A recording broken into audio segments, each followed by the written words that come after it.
is an honor and privilege to introduce documentarian Mr. Alex Jones.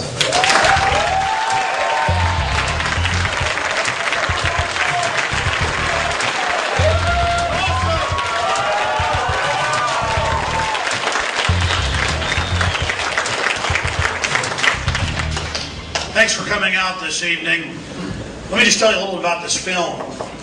I was so amazed by the action of different 9/11 truth groups, by We Are Change, with Luke Rudkowski in New York, and how that spread over 30 chapters across the world.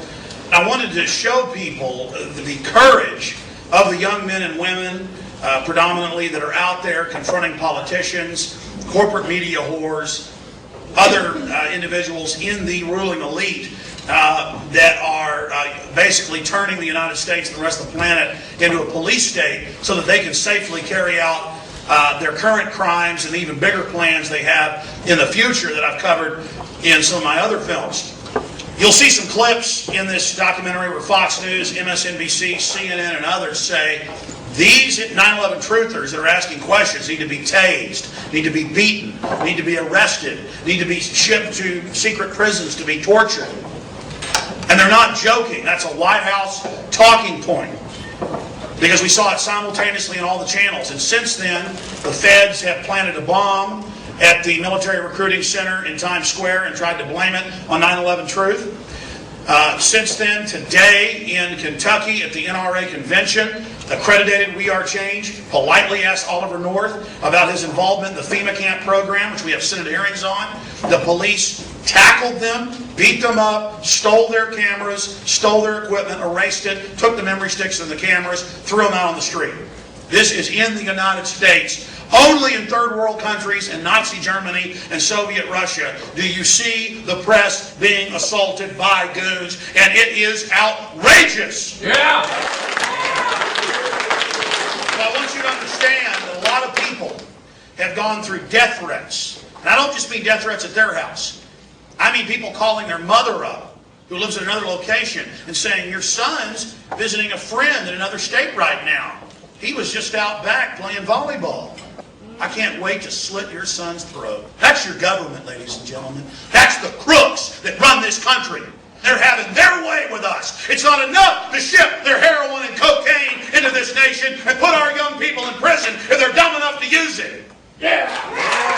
It's not enough to force Ritalin and Prozac on 20% of our young people whose molecules are more dangerous than the illegal narcotics they ship in. It's not enough for them to have CPS kidnapping over 1.5 million children every year. And they're doubling their numbers of government agents. 1/10 of new college graduates are Homeland Security related. That's a literal control freak on every corner, watching what you say, arresting you and tasering you for your beliefs. They built concentration camps, and this isn't 10 years ago when I was reading secret documents. It's now public. They're not going to be able to sell this. They're not going to be able to get away with it. We're going to wake the people up. We're going to tell the people about it. This is not Germany. This is not Russia. And we're going to kick their ass.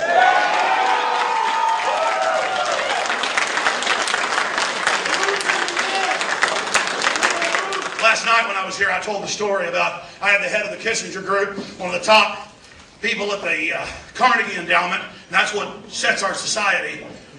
And I was about to have him on, and during the break I went to him, I said, thanks for coming on, sir.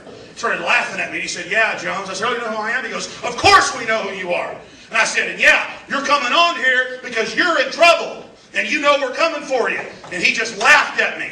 But by the end of the interview, I came to say bye to him, and he was upset because he realized his bull wasn't selling, and he realized the truth's rising, and nothing's going to stop it. They thought they could carry out these attacks with their military mentality of, well, we'll kill 3,000. It's for the greater good, of our empire. Well, meanwhile, even you believe that, they're destroying the empire. They're destroying our country, its name, the dollar, everything. They created the radical Muslims. The British over 80 years ago, intensely over 50 years ago, to overthrow secular mainstream governments. Little time bombs to destroy all those Arab nations, to set up a war so they'd have a system, a war to sell weapons to. That's That's all they've done. They create crises, and then they always offer the solution. But they've gone too far. This isn't just killing Kennedy alone.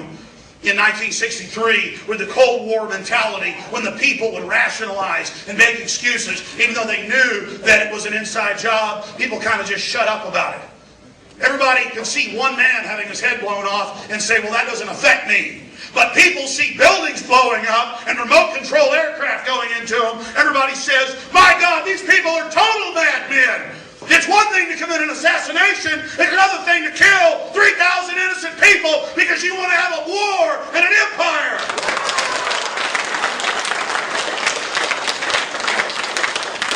In this film, you're going to see young men and women with the police and their minions saying that video cameras are guns and that protesters are terrorists, that they're going to say they have bombs and set them up.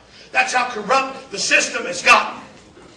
The police and private security will frame people on video. They're not even hiding their corruption. They think they've got it made. They think they've beaten us. They think that they're going to have their way with us. And I'm here to tell them they're not going to have their way with us. We are going to defeat them.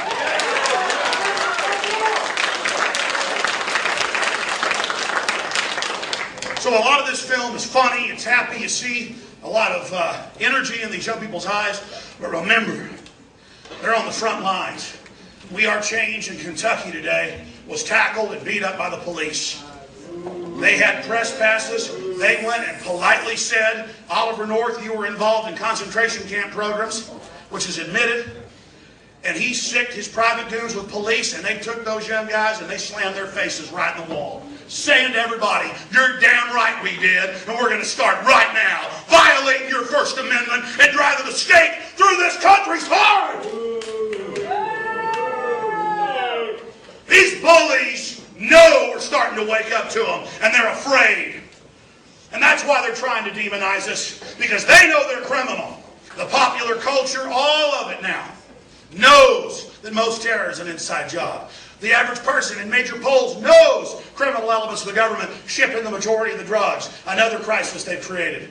The average person knows and understands the educational system is designed to compartmentalize and dumb people down, and people are now aware of that. And I want you to know something.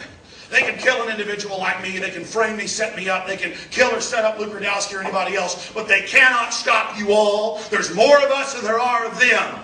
And you've got to know that if you give in to them through cowardice, they end up winning, and you will be fed upon. The only chance you've got is to turn it loose, open a can of whoop-ass in the info war, and go 110% against these people.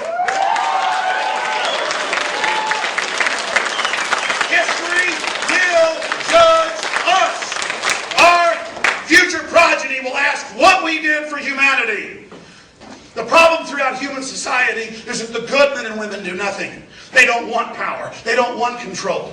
They want to lead a leisurely life. They want to spend time with their family. They want to lead simple lives. But we are forced throughout society and throughout history to stand up against bullies. And many times we stand up before it's too late. And we reverse the course of tyranny. But more often than not, we don't stand up in time, and horrible things have to happen first, so decadent societies learn why liberty and freedom is so precious. This country is about liberty and freedom. It's about a Bill of Rights and Constitution. It's about individuals having due process and being treated with respect, not being enslaved, not being beaten, not being murdered, not being killed, not being taken for slave labor. And that's what these arrogant bastards think. They think we are a decadent, weak society, and certainly a lot of us are, but a lot of us aren't. And even the deadbeats don't deserve to go through what the New World Order has planned for them. This is life and death. I also want to thank all the young people involved in making this film. I want to thank Aaron Dykes. I want to thank Rob Jacobson. I want to thank all the other people in my little crew for helping make this film.